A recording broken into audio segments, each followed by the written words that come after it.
मकर संक्रांति आम ओडिशार एक प्रधान पर्व।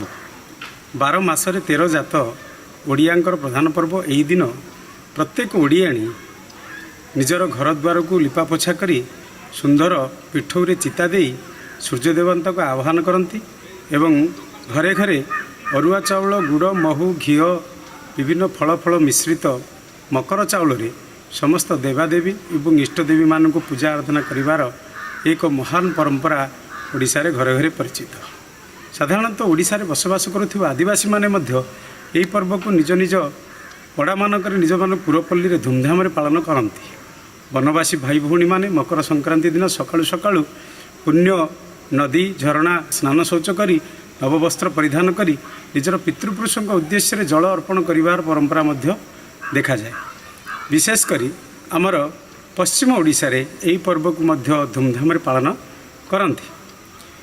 मकर संक्रांति दिन साधारणतः हलदिया वस्त्र परिधान करी तुलरे हलदी गोलई घरे ताकू स्थापन कले घरर वास्तुदोष कटि जाए बोली विश्वास अछि। मकर संक्रांति दिन कला राशि रे लड्डू तैयारी करी सकल शक्तिर आधार सूर्य देवता को एवं अन्यान्य देवी को नैवेद्य भाव में अर्पण कले सकल ग्रह दोष खंडन हुए बोली विश्वास रही। सेथिपाई एही दिन पूर्वरु प्रत्येक घरे कला राशि संग्रह करा जाई स्वादिष्ट लड्डू प्रस्तुत करा जाई से दिन सकाळु सकाळु सूर्य देवता को अर्पण परंपरा मध्य काहीं केउ कालरू ओडिशा रे प्रचलित होई आसुछि।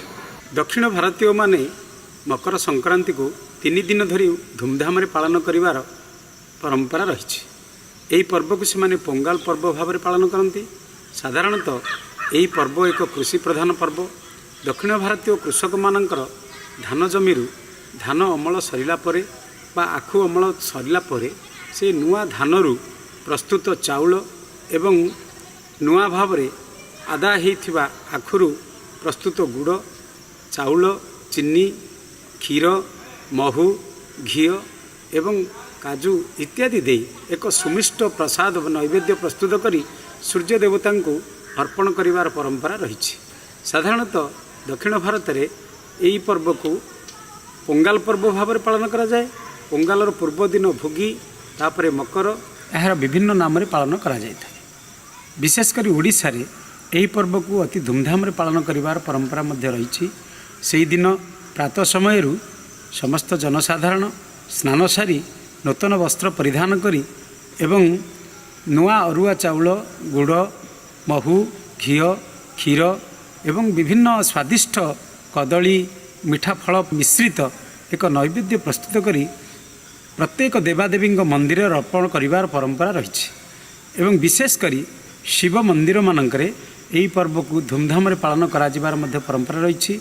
खाली ताहा नुहे नैवेद्य अर्पण सहित दिन सारा देवदर्शन सहित विभिन्न सांस्कृतिक अनुष्ठान मध्य पालन करा जाउथिबार परंपरा रही।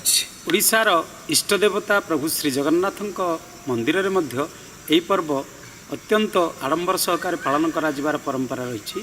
विशेषकर मकर संक्रांति पूर्व दिन याकू नवांक बोली आमर रही परंपरा।